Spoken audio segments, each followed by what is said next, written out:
అందరికీ నమస్కారం. ఈరోజు కథ గుండె తడి. రచన డబుర ధనలక్ష్మి గారు.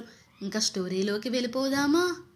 నా పేరు అభిరామ్, కారు డ్రైవర్ని. నాకు స్వంత కారు ఉంది. ఆ రోజు బెంగళూరు నుండి హైదరాబాదుకు బాడుగకు నా కారులో తిరుగు ప్రయాణం.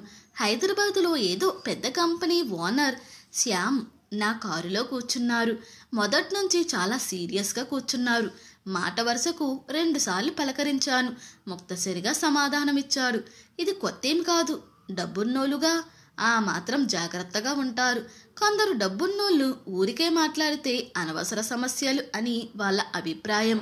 నేను కూడా అంతే, నా హద్దుల్లో నేనుంటా. వాళ్ళు ఎంత డబ్బున్నోళ్ళైతే మనకేం? వాళ్ళకి వంగి వంగి నమస్కరించినంత మాత్రాన వాళ్ళ ఆస్తులే మనకి రావు. పోనీ డబ్బులేని పేదోళ్లను ఆప్యాయంగా పలకరించినంత మాత్రాన మన ఆస్తులేం వాళ్ళకి రాసివ్వం అనేది నా ఫిలాసఫీ. శాశ్వతం కాని ఈ జీవితంలో అశాశ్వతమైన పరిచయాలు అనుకుంటూ నాలో నేనే నవ్వుకున్నాను.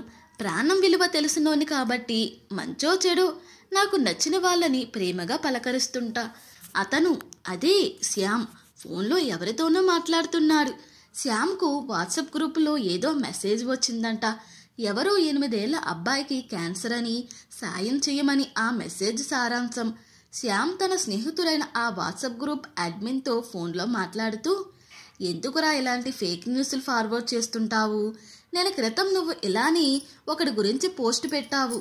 అతని తల్లికి అనారోగ్యమని. అయ్యో పాపం అంటూ కొంత సాయం చేశాం, గుర్తుందా?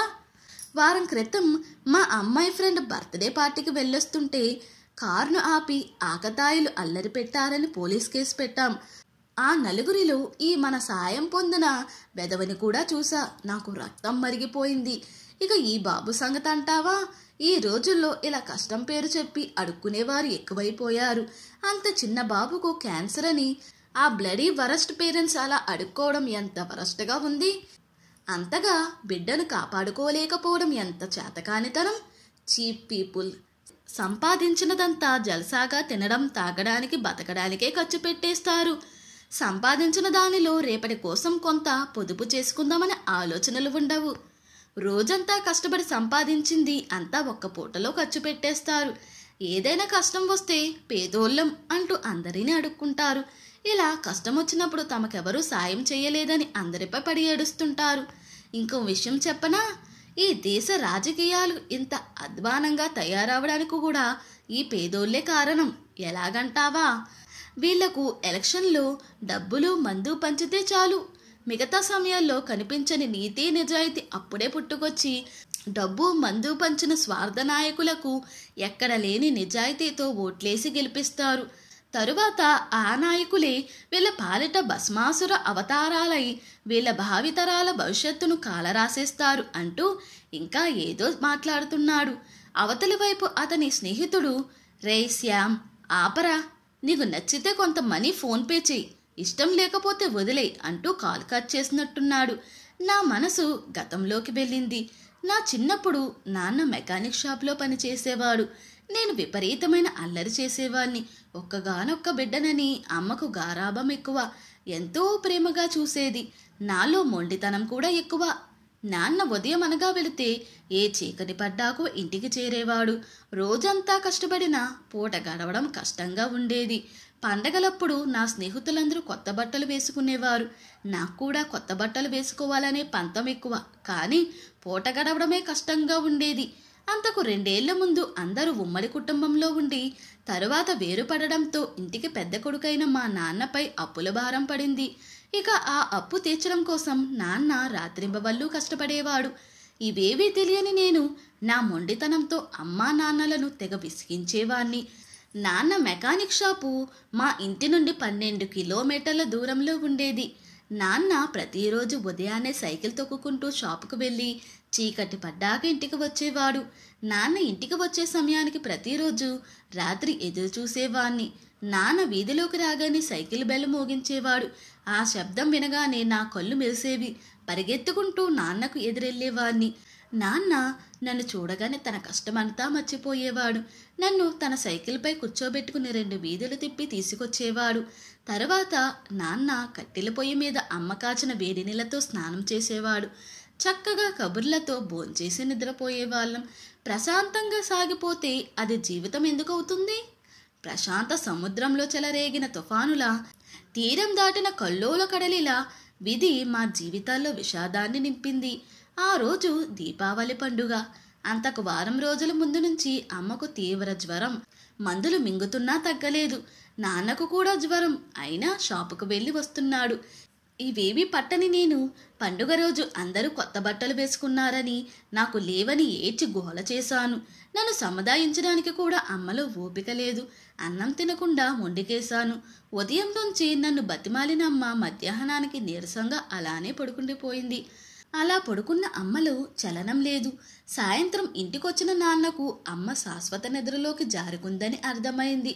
ఆ రాత్రి నాన్నను ఓదార్చడం ఎవరి వల్ల కాలేదు. నాకు అర్థం చేసుకునేంత వయసు లేదు. అమ్మ రాదని మాత్రం అర్థమైంది. ఇక అప్పటి నుండి ఇంట్లో నేను నాన్న మాత్రమే. వారం నుండి నెల రోజులు గడిచేసరికి అమ్మ జ్ఞాపకాల తీవ్రత పెరిగింది. నాకు అమ్మలేని లోటు కొద్ది కొద్దిగా తెలియడం మొదలైంది. ఎంతో ఒంటరితనం, మరెంతో వేదన నన్ను నాన్నను కుంగదీసింది. అమ్మ విలువ తెలిసి అమ్మ ప్రేమ కోసం అలమటించిన రోజులెన్నో. ఇంకోసారి అలగనని, బాధ పెట్టనని, తిరిగి రమ్మని చీకట్లో నిద్ర రాక నడిరాత్రి కూర్చుని ఏడ్చిన రోజులెన్నెన్నో జీవితంలో. అలాంటి సమయంలో మా నాన్న ఇంకో పెళ్లి చేసుకోవడం, ఆ సవతి తల్లి సరిగ్గా చూడకపోవడంతో మా మేనమామ నన్ను తీసుకుపోయి పెంచి పెద్ద చేశాడు. చదువు వంట పట్టలేదు. మెకానిక్ పని నేర్చుకుని నన్నే ప్రాణంగా ప్రేమించి నా మేనమామ కూతురు సుజాతను పెళ్లి చేసుకున్నాను. తాగుడు, పేకాట లాంటి వ్యసనాలు స్నేహితుల సావాసంతో వచ్చేశాయి. పని తక్కువ, ఖర్చు ఎక్కువ. ఎంతో మంచి మాటలు చెప్పి నన్ను మంచిదారిలో పెట్టేందుకు నా మేనమామ చేసిన ప్రయత్నాలు ఏవీ ఫలించలేదు. విపరీతమైన తాగుడు అలవాటైపోయింది. తాగి రోడ్డుపై ఎక్కడ పడితే అక్కడ పడిపోయేవాణ్ణి. ఇదే సమయంలో సుజాత గర్భవతి అయి బాబు చరణ్ పుట్టాడు. బాబు పెరుగుతున్నా బాధ్యత లేకుండానే ప్రవర్తించేవాణ్ణి. తాగొచ్చి సుజాతను విపరీతంగా కొట్టేవాణ్ణి. ఇలా ఉండగా ఒకసారి చరణ్ ఉన్నట్టుండి తీవ్రమైన అనారోగ్యం పాలయ్యాడు. చరణ్కు లుకేమియా ఫస్ట్ స్టేజ్ అని డాక్టర్లు చెప్పారు. మొదటిసారి నా జీవితంలో చేతులెత్తి మొక్కి ఆ భగవంతుణ్ణి నా కొడుకుని కాపాడమని వేడుకున్నా. నాలో ఆలోచన మొదలైంది. అన్నేళ్ళ నా జీవితం నా కళ్ళ ముందు కదిలింది. రాతిలాంటి నా మనసు కరిగి కన్నీరైంది. ముక్కు బచ్చలారని నా బాబు రోజు రోజుకి బరువు తగ్గుతూ అనారోగ్యం పాలవుతుంటే ఏం చెయ్యాలో తోచలేదు. అప్పటికే నేను కుటుంబ బాధ్యతలను సరిగా పట్టించుకోక వ్యసనాలకు లోనై ఆర్థికంగా పేదరికం పాలయ్యా. అన్ని రోజుల నా అజ్ఞానానికి లోపలే కుమిలిపోయా. మరోవైపు బాబు పడే వేదన చూడలేకపోయా. ఎందన్నో చేయి చాచాడుగా. వాళ్ళు చేసే 100 1000 నా చిన్ని తండ్రిని కాపాడలేదని తెలుసుకున్నా. అప్పుడే ఒక స్వచ్ఛంద సంస్థ బాబుకు వైద్యాన్ని చేయించడానికి ముందుకొచ్చింది. సంస్థ అధ్యక్షుడు ఆనంద్ ఓ సాధారణ స్కూల్ టీచర్. అతనికి ఉన్న ఉన్నత పరిచయాలు, తెలిసిన ఉన్నతోద్యోగుల చరణ్కు సంబంధించిన ఫోటోలు, హాస్పిటల్ టెస్టులు, బిల్లులు చూసి చలించిపోయారు. ప్రభుత్వ సహాయం అందేలా చూశారు. తమకు తోచిన సాయం చేసి ట్రీట్మెంట్ చేయించారు. చూస్తుండగానే బాబు కోలుకుని ఆరోగ్యవంతుడైనాడు. నాలో కూడా చాలా మార్పు. కోపంను తగ్గించుకున్నా. అత్తామామల పట్ల గౌరవాన్ని పెంచుకున్నా. నా సుజాతలో నా పట్ల ఉన్న అంతులేని ప్రేమను చూసా. నా వల్ల బాధపడిన అందరికీ నా మారిన మంచి ప్రవర్తనతో చెప్పకనే క్షమాపణలు చెప్పేశా. సుజాతను కొట్టకపోవడం, ఇంట్లో గొడవలు లేకపోవడంతో చరణ్లో సంతోషం రెట్టింపయ్యింది. నా జీవితం ఓ సినిమా కథలా అనిపించింది. నన్ను చూసిన అందరిలో నా ప్రవర్తన ఎంతలా మారిందని ఆశ్చర్యం. తాగుడు పూర్తిగా మానలేకపోయా. అందుకే ఎప్పుడో ఒకసారి అతి తక్కువ మోతాదులో తీసుకుంటున్నా. ఇంకో 2 ఏళ్లకు పూర్తిగా మానేస్తాను. చరణ్ చిరకాల కోరిక నేను సొంతంగా కారు కొనడం. కొన్నాళ్లకు ఫైనాన్స్లో కారు కొన్నా. ఆ రోజు కారు హారను వినగానే వేగంగా ఇంట్లోంచి బయటకు వచ్చాడు 12 ఏళ్ల చరణ్. వావ్ డాడీ, కొత్త కార్ చాలా బాగుంది, మనదేనా డాడీ అంటున్న వాడి కళ్ళల్లో నాకు ఎంతో ఇష్టమైన మెరుపు. అవును చెర్రీ, మనదే, బాగుందా, రా ఇలా కూర్చో అనగానే, ఒక్క నిమిషం డాడీ అంటూ ఇంట్లోకి పరుగున వెళ్ళి నా శ్రీమతి సుజాత చేయి పట్టుకుని తీసుకువచ్చాడు. పండుగ రోజు వంటగదిలో గారెలు వేస్తున్నదల్లా వచ్చి నన్ను చిరునవ్వుతో చూస్తూ, చాలా బాగుంది బావా అంది. త్వరగా చేతులు శుభ్రం చేసుకునిరా, అలా చరణ్తో కలిసి గుడికెళ్ళి పూజ చేయించుకొద్దాం అన్నాను. తను త్వరగా స్టవ్ ఆఫ్ చేసి ఇంటి డోర్ లాక్ చేసి వచ్చి నా పక్క సీట్లో కూర్చుంది. మా మధ్య చెర్రీగాడు నా బుగ్గపై ముద్దు పెడుతూ కారు నడుపుతున్న నన్ను ఇంకా కారును మార్చి మార్చి అపురూపంగా చూస్తున్నాడు. మా ఇద్దరిని తదేకంగా చూస్తూ చిరునవ్వుతో నా భార్య, ఏంటే దిష్టి పెడుతున్నావా నాకు నా బిడ్డకు అన్నాను మీసమ్మిలేస్తూ. నా దిష్టేం తెగలదు బావా, అలా నా చూపులకు అంతటి శక్తి ఉంటే నా బిడ్డకు నా ఆయుష్ కూడా ఇచ్చేస్తా బావా అంది. తన కళ్ళల్లో దైన్యం ఎంత కష్టాన్ని దాటింది.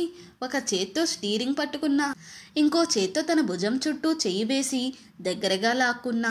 నా స్పర్శలో ఏం కాదు అన్న ధైర్యం. చటుక్కున టాపిక్ మార్చి, నానా చెర్రీలు ఇంకా ఏం కావాలో చెప్పు అన్నాను. డాడీ ఐస్ క్రీమ్ కావాలి, ఎన్ని రోజులైందో తిని, కొనిస్తావా అన్నాడు. వద్దనలేను కాబట్టి చూద్దాంలే నాన్న అంటుండగా గుడి వచ్చేసింది. గుడికెళ్ళి పూజ చేయించుకుని ఇంటికి తిరిగి వచ్చే దారిలోనే నిద్రపోయిన చరణను చూడగానే ఇద్దరి కనులు కన్నీటితో నిండిపోయి గుండె భారంగా మారింది.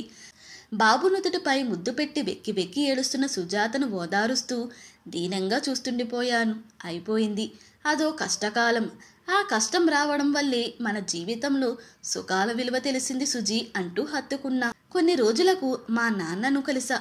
మా మధ్య మునుపటి అనుబంధం చిగురించింది. నాన్నలో సంతోషం, ఈ విషయాలన్నీ కళ్ళ ముందు కదిలాయి.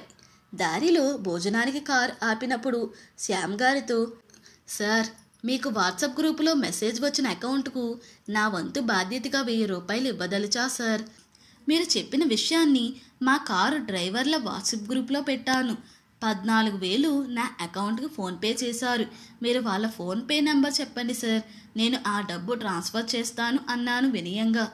శ్యామ్ గారు ఆశ్చర్యంగా చూస్తూ, ఇలాంటివి నమ్ముతావా అన్నాడు ఆసక్తిగా. భోంచేసి కారులో కూర్చున్నాక శ్యామ్ గారి ప్రశ్నకు సమాధానంగా నా గతం మొత్తం చెప్పా. చివరిగా, సార్ నా విషయంలో కూడా అందరూ అలానే ఇదేదో మామూలు విషయంలే అన్నట్టు తీసి పడేసుంటే నా చిన్నారి చరణ్ నాకు దక్కేవాడు కాదు. చరణ్కి ఏమైనా అయ్యుంటే నా సుజాత కూడా నాకు దక్కేది కాదు. ఈ విషయంలో ఓ సాధారణ స్కూల్ టీచర్ ఆనంద్ గారు తన సంస్థ ద్వారా సాయం చేసి నా బిడ్డకు ప్రాణభిక్ష పెట్టడం వల్లే నా బాబు ఆరోగ్యంగా కోలుకున్నాడు. ఈరోజు నేను ప్రయోజకునిగా మారి నా కుటుంబాన్ని అందమైన చిన్న ప్రపంచంగా మార్చుకుని సమాజం పట్ల ఒక సానుకూల దృక్పథాన్ని పెంపొందించుకున్నాను సార్ అన్నాను. శ్యామ్ గారు చిరునవ్వుతో అభినందించారు. ఆ రోజు ఆ ప్రయాణం అలసట లేకుండా సాగింది. 4 నెలల తరువాత నా మొబైల్కు వాట్సాప్ నోటిఫికేషన్. అందులో కోలుకున్న బాబు కుటుంబంతో శ్యామ్ గారు, ఆయన స్నేహితుల ఫోటో. అప్పుడు గుర్తొచ్చింది, శ్యామ్ గారు వెళ్ళేటప్పుడు నా నెంబర్ తీసుకున్నారు. నమస్కారం ఎమోజీని పంపాను. ఆ బాబును చూస్తుంటే నీళ్లు నిండిన కళ్ళతో ఉబికి వచ్చిన నా గుండె తడి సమాజం పట్ల నా సానుకూల దృక్పథానికి ప్రతీక. ఇంతటితో ఈ స్టోరీ ముగిసింది. ఈ స్టోరీ కనుక మీకు నచ్చినట్లయితే మరియు నా ఎక్స్ప్లెనేషన్ కనుక మీకు నచ్చినట్లయితే ప్లీజ్ లైక్, షేర్, సబ్స్క్రైబ్.